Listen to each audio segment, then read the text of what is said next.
कभी मत रुकना उस रास्ते पर, वरना वो तुम्हारा नाम लेकर बुलाएगी। लोग कहते हैं उस जंगली रास्ते से गुजरते वक्त अगर आधी रात हो और चारों ओर सन्नाटा पसरा हो तो झाड़ियों में कोई परछाइयाँ छिपकर तुम्हें देखती रहती है।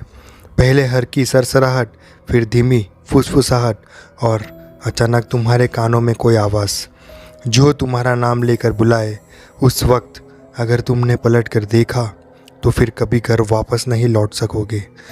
गांव के बुज़ुर्गों की ये चेतावनी किसी कहानी जैसी लगती है, लेकिन रवि और करण को ये सच्चाई अपनी आंखों से देखनी थी। रात के करीब 11:30 बजे थे। रवि और करण रोज़ की तरह टहलने निकले। गांव के बाहर का रास्ता बिल्कुल सुनसान था। दोनों तरफ झाड़ियाँ घनी थी। चलते चलते करण ने सुना जैसे किसी ने धीमे से उसका नाम पुकारा हो, करण।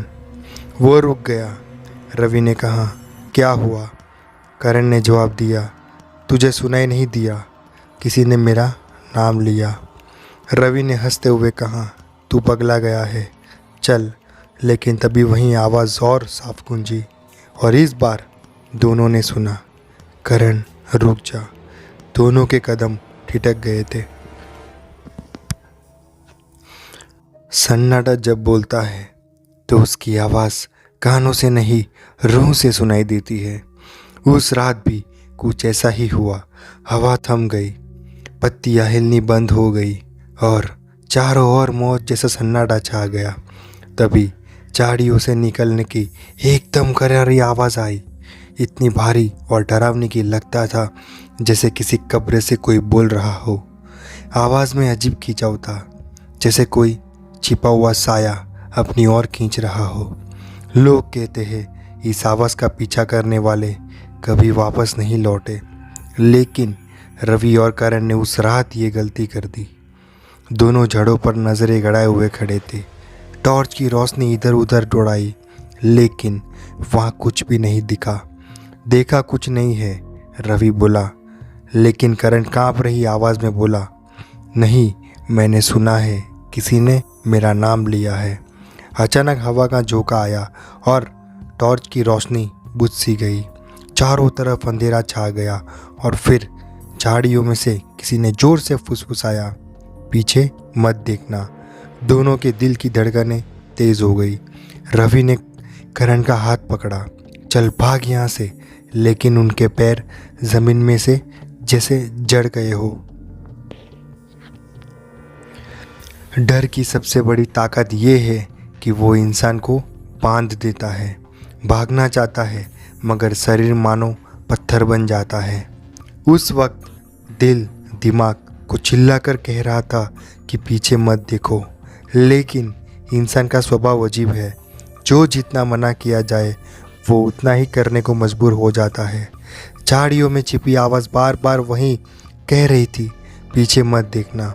और इसी चेतावनी ने करण के मन में एक भयानक सवाल जगा दिया, अगर पीछे कुछ नहीं है तो हमें मना क्यों किया जा रहा है? करण ने धीरे धीरे सिर घुमाना शुरू किया। रवि ने चीख कर कहा, नहीं मत देख, लेकिन बहुत देर हो चुकी थी। करण की आंखें उस दिशा में टिक गई जहां अंधेरा और झाड़ियां मिलकर एक अजीब सा साया बना रही थी। वो साया धीरे धीरे उभरने लगा, लंबा कद, झुकी हुई कमर और चेहरा मानो आधा जला हुआ हो।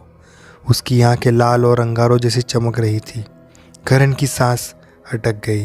वो साया धीरे से बोला, तुम आ ही गए। रवि ने करण का हाथ जोर से खींचा और दोनों भागते हुए गांव की तरफ दौड़ पड़े, लेकिन पीछे से वो साया अब भी उनका पीछा कर रहा था।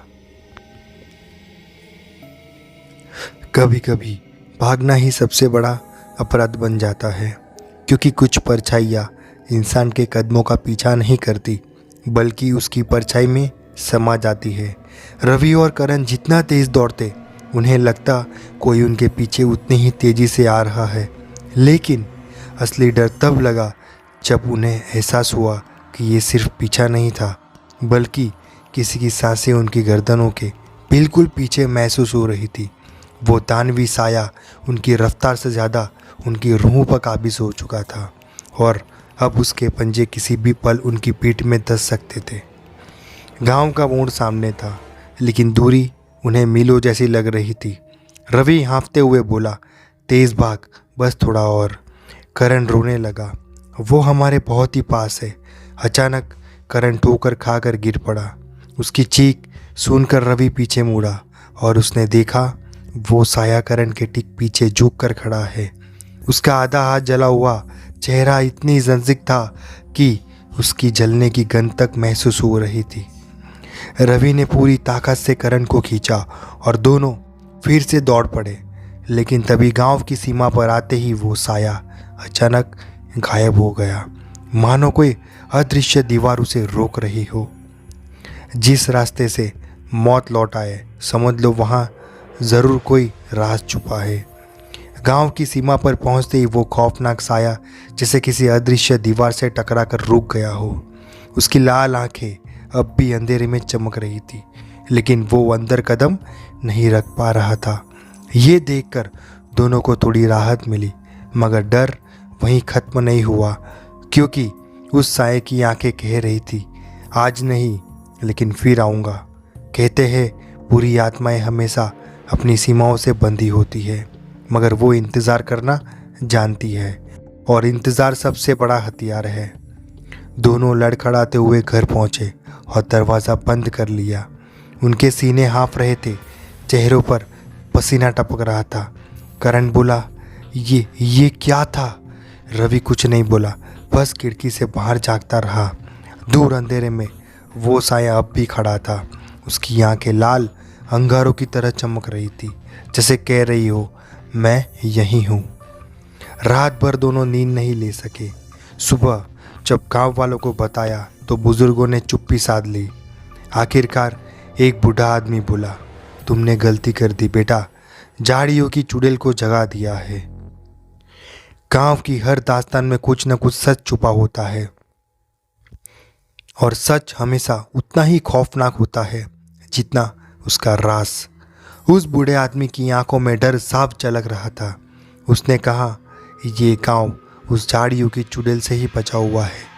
उसकी हद वहीं तक है, लेकिन जिसने उसकी आवाज़ सुनी वो कभी चैन से नहीं जी पाता, क्योंकि वो चुड़ैल इंतज़ार करती है जब तक शिकार खुद उसके पास न लौट आए। बुढ़े की बातें सुनकर रवि और करण के पैरों तले ज़मीन खिसक गई, क्योंकि कल रात उन्होंने वही गलती की थी। रवि ने कांपते हुए पूछा, ये चुड़ैल कौन है? बुढ़ा गहरी सांस लेकर बोला, सालों पहले यहाँ एक औरत को जिंदा जला दिया गया था। कहते हैं उसकी आत्मा अधूरी रही है, अब वो उन्हीं झाड़ियों में भटकती है। आधा चेहरा जला हुआ, आंखें खून जैसी लाल, और आवाज़ इतनी खतरनाक कि इंसान का दिमाग सुनते ही सुन्न हो जाएगा। करण ने घबरा कर कहा, तो अब हम क्या करें? बुढ़े ने सिर हिलाया, भागना मत, जितना भागोगे उतनी गहरी जकड़ में फंसोगे। अब ये कहानी तुम दोनों से बंध चुकी है। दोनों के चेहरे एकदम से खून से उतर गए थे।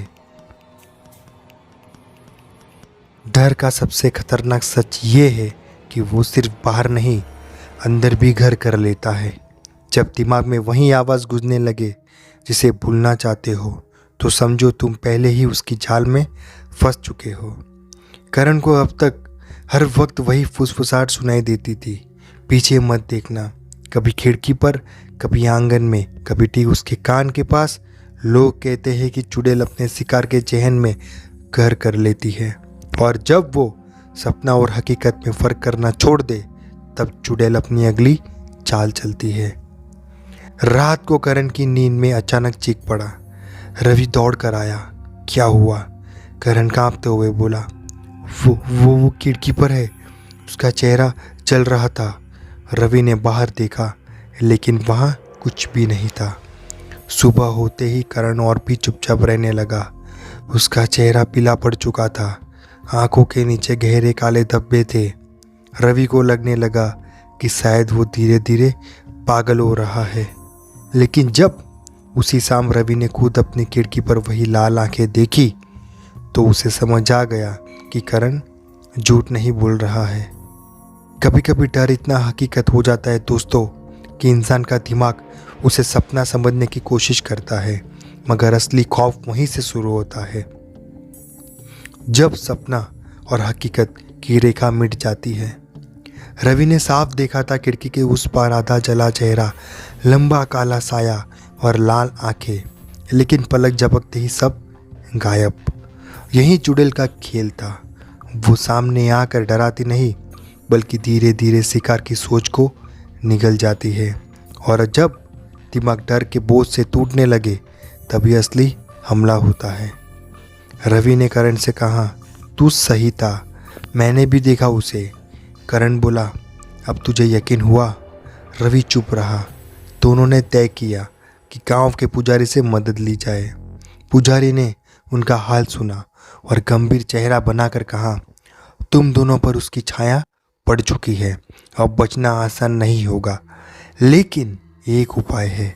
करण जल्दी से बोला, क्या उपाय? पुजारी ने धीमी आवाज़ में कहा, उस जगह लौटना होगा और उस चुड़ैल का सामना करना होगा। दोनों की सांसें वहीं थम गई। जिससे डरते हो उसका सामना करना ही सबसे बड़ा इम्तिहान होता है, मगर चुड़ैल का सामना करना मौत को गले लगाने जैसा है। पुजारी की बात सुनकर रवि और करण के होश उड़ गए। कौन पागल आधी रात उन झाड़ियों में जाएगा जहाँ से कोई लौट कर नहीं आया? लेकिन पुजारी ने कहा, या तो अब उसका सामना करो या धीरे धीरे पागल होकर उसकी मौत बनो। डर की यही सच्चाई है, भागो तो पीछा करता है, रुक जाओ तो निकल जाता है। अब दोनों दोस्तों के पास बस एक ही रास्ता बचा था, उस चुड़ैल की आंखों में देखना। रात को दोनों ने तय किया कि अगली आधी रात टॉर्च और मंत्र लेकर उस जगह जाएंगे। करण बोला, अगर कुछ हो गया तो? रवि ने कहा, तो कम से कम भागते हुए मरेंगे नहीं। घड़ी में 12 बजे। अंधेरे रास्ते पर कदम रखते ही ठंडी हवा ने उनका स्वागत किया। झाड़ियों अजीबो आवाज़ें करने लगी और फिर वही फुसफुसाहट गूंजी, पीछे मत देखना। दोनों ने टॉर्च झाड़ियों की ओर फेंकी और वहाँ वो खड़ी थी, लंबा काला साया, आधा जला चेहरा और लाल आंखें। चुड़ैल ने हाथ उठाया और उनकी ओर बढ़ी। जब मौत सामने खड़ी हो और भागने का कोई रास्ता ना बचे, तब इंसान को समझ आता है कि डर किसे कहते हैं। चुड़ैल धीरे धीरे उनकी ओर बढ़ रही थी। उसकी लाल आंखों से आग जैसे चमक निकल रही थी। उसकी जली हुई त्वचा से बदबूदार धुआं उठ रहा था। जमीन उनके पैरों तले कांप रही थी। हवा में फुसफुसाहट गूंज रही थी, अब तुम मेरे हो। इस क्षण में ना चीख काम आ सकती थी, ना दुआ। बचने का एक ही रास्ता था, उसी का सामना करना, लेकिन सामना करना मौत को दावत देना था। रवि ने कांपते हाथों से मंत्र लिखा, ताबीज निकाला। करण ने टॉर्च सीधा चुड़ैल के चेहरे पर डाली। चुड़ैल चीखी, उसकी आवाज़ से पेड़ हिल गए। भागो! करण चिल्लाया। दोनों दौड़े, लेकिन रास्ता मानो गोल गोल घूम रहा था। हर ओर वही झाड़ियाँ, वही अंधेरा। अचानक करण का पैर फिसला और वो जमीन पर पड़ा। चुड़ैल उसके ऊपर झुकने लगी। रवि ने कांपती आवाज़ में मंत्र पढ़ा और ताबीज़ उसको और फेंक दिया। तुरंत नीली आग चमकी और चुड़ैल पीछे हट गई, लेकिन उसकी हंसी अंधेरे में गूंजती रही। कभी सोचा है, अगर मौत तुम्हें छोड़ दे तो क्यों छोड़ेगी? चुड़ैल पीछे हटी, लेकिन उसकी आंखों की चमक और भी डरावनी हो गई। वो खेल खेल रही थी, जैसे बिल्ली चूहे को तुरंत नहीं मारती, पहले उसे तड़पाती है। चुड़ैल ने अब उनकी आत्मा को डर से तोड़ने का फैसला कर लिया था। जंगल की हर डाल, हर पत्ता, हर परछाई उसकी तरफ लग रही थी। जब डर हर तरफ से घेर ले तो इंसान समझ ही नहीं पाता कि असली हमला कहाँ से होगा। और यही वो घड़ी थी जब मौत चुपचाप पीछे खड़ी थी। रवि ने करण को उठाया और दोनों फिर दौड़े, सांसें तेज, दिल धड़कता हुआ। अचानक सामने वही बुढ़ा पुजारी आ खड़ा हुआ। उसने मंत्र पढ़ते हुए चारों ओर पवित्र राख छिड़की। चुड़ैल चीखी और पीछे हट गई।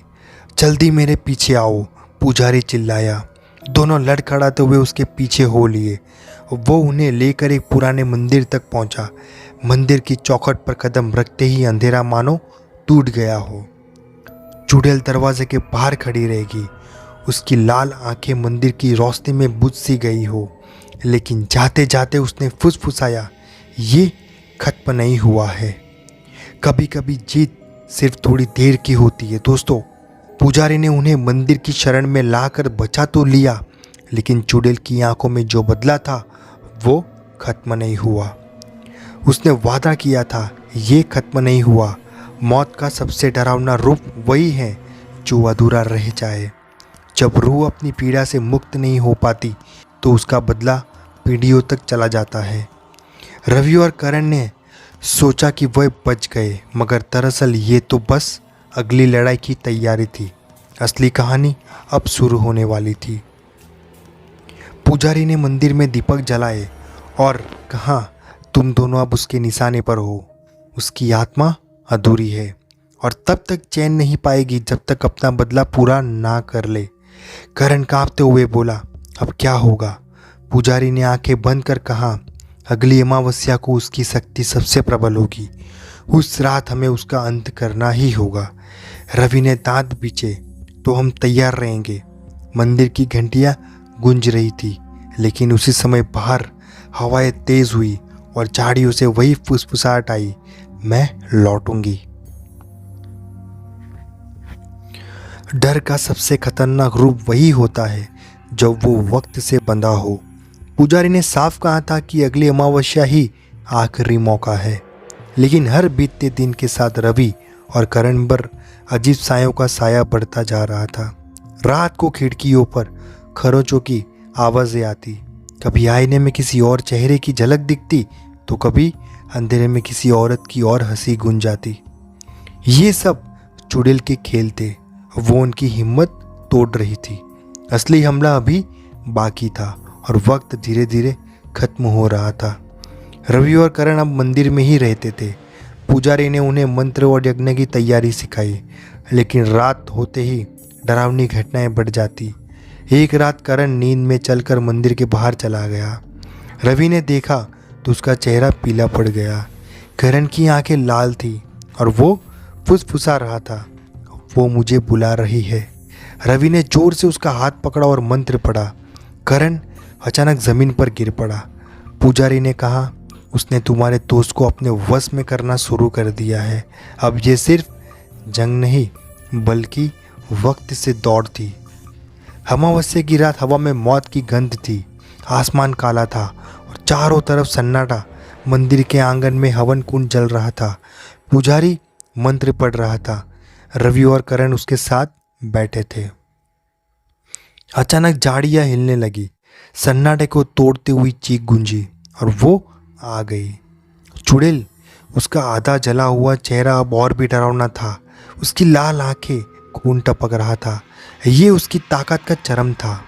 आज की रात या तो वो सबको निगल लेगी या खुद हमेशा के लिए खत्म हो जाएगी। चुड़ैल मंदिर के द्वार तक आई। पुजारी ने राख की रेखा खींची और मंत्र पढ़ते एकदम से शुरू होते गए, लेकिन चुड़ैल की चीख से दीवारें कांपने लगी। रवि और करण ने साहस जुटाया और ताबीज़ उठाए। चुड़ैल ने करण पर हमला किया और उसे हवा में उठा लिया। करण चीखता रहा, रवि बचा। रवि ने आंखें बंद कर पूरी ताकत से मंत्र पढ़ा और ताबीज़ चुड़ैल के माथे पर दे मारा। आग की तेज लपट उठी। चुड़ैल ज़मीन पर गिर पड़ी, लेकिन उसकी हंसी फिर भी गूंज रही थी। उसने कहा, अभी अंत नहीं हुआ है। कभी कभी जीत के बाद भी एक अधूरापन रह जाता है। चुड़ैल ज़मीन पर तड़प रही थी। उसका शरीर आग में जल रहा था, लेकिन उसकी आंखें अब भी वही लाल चमक थी। पुजारी ने कहा, जल्दी करो, ये आखिरी मौका है। डर, चीखे और राख की लपटें सब मिलकर एक नरक जैसा दृश्य बना रही थी। इस क्षण में अगर रवि और करण हिम्मत हारते तो उनका अंत तय था। अब ये सिर्फ लड़ाई नहीं, ये उनकी ज़िंदगी का इम्तिहान था। और असली सवाल तो ये था, क्या चुड़ैल सच में खत्म हो सकती है रवि ने कांपते हाथों से हवन कुंड की आग उठाई और मंत्र पढ़ते हुए चुड़ैल पर फेंक दी। चुड़ैल जोर से चीखी, उसका शरीर धुएं में बदलने लगा। करण ने आखिरी बार उसका नाम सुना, साप अधूरा, और फिर वो राख बनकर हवा में बिखर गई। मंदिर में सन्नाटा छा गया। पुजारी थके स्वर में बोला, आज उसकी आत्मा मुक्त हुई, लेकिन याद रखना, जहाँ दर्द और धोखा अधूरा रहता है वहाँ ऐसी रूहें फिर जन्म ले सकती है। रवि और करण चुपचाप खड़े थे।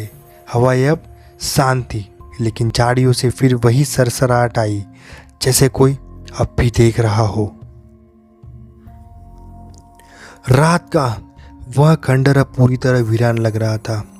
हवा चल रही थी और टूटी खिड़कियों से निकलती सीटी जैसी आवाज़ें चारों तरफ गूंज रही थी। कुछ देर पहले तक जो खून से सनी चीखें सुनाई दे रही थी, अब वहाँ भयानक सन्नाटा पसरा था। ऐसा लग रहा था जैसे वहाँ कभी कुछ हुआ ही न हो। लेकिन ज़मीन पर बिखरे गहरे लाल धब्बे उस खामोशी को झुठला रहे थे। धीरे धीरे आसमान में सुबह ही हल्की रोशनी फैलने लगी, मगर उस जगह की अंधकारमयी छाया को कोई मिटा नहीं सका। लोगों ने अगले दिन जब उस खंडर को देखा तो चौंक गए। वहाँ किसी इंसान का नामो निशान नहीं था, लेकिन चारों तरफ उकेरे हुए पंजों के निशान गहरे होते चले गए थे, मानो किसी अदृश्य शक्ति ने दीवारों को नोच डाला हो। गाँव वालों ने डर के मारे उस जगह के आसपास कदम रखना भी बंद कर दिया। धीरे धीरे वहाँ घास और बेलें उग गई और खंडर को पूरा ढक लिया। कहा जाता है कि आज भी जो लोग रात के समय उस रास्ते से गुजरते हैं, उन्हें किसी के रोने की आवाज़ सुनाई देती है। कुछ ने तो यह भी कहा कि सड़क के किनारे खड़ी एक काली परछाई उन्हें रास्ता रोक कर घूरती है, और अब वे दोबारा मुड़ कर देखते हैं तो वहाँ कोई नहीं होता। कई लोगों की गाड़ियाँ अचानक बंद हो गई, कहीं बेहोश होकर वहीं गिर पड़े, लेकिन आज तक किसी ने भी यह नहीं बताया कि असल में उस जगह पर क्या हुआ था। गांव के बुजुर्ग कहते हैं वह जगह अब कभी भी इंसानों के लिए नहीं है। वहाँ वहीं लौटते हैं जिनकी आत्माएं अब तक चैन नहीं पा सकी, और यही कारण है कि खंडर की उस जर्जर इमारत को लोग मौत का घर कहकर पुकारते हैं। शायद वहाँ जो भी गया उसने मौत की सच्चाई को अपनी आंखों से देखा और फिर कभी वापस नहीं लौटा। दोस्तों, अगर आपको ये डरावनी कहानी पसंद आई हो तो वीडियो को लाइक ज़रूर करें, ताकि हमें पता चले कि आप इस तरह की कहानियाँ और सुनना चाहते हैं। इस चैनल पर हम आपके लिए हर दिन नई नई भूतिया और रहस्यमय कहानियाँ लाते रहते हैं। तो अगर आपने अभी तक चैनल को सब्सक्राइब नहीं किया तो तुरंत कर लीजिए, और साथ ही बेल आइकन दबाना मत भूलिए, ताकि अगली आने वाली कहानी सबसे पहले आप तक पहुंचेगी। आपके लाइक और कमेंट से हमें हौसला मिलता है कि हम आपके लिए और भी ज़्यादा डरावनी कहानियाँ लेकर आएँ। नीचे कमेंट करके बताइए कि ये कहानी आपको कैसी लगी और आप अगली बार किस तरह की कहानी सुनना चाहेंगे। तो मिलते हैं अगली हॉरर स्टोरी में। तब तक के लिए सावधान रहिए और डरते रहिए। तो मिलते हैं नेक्स्ट वीडियो में।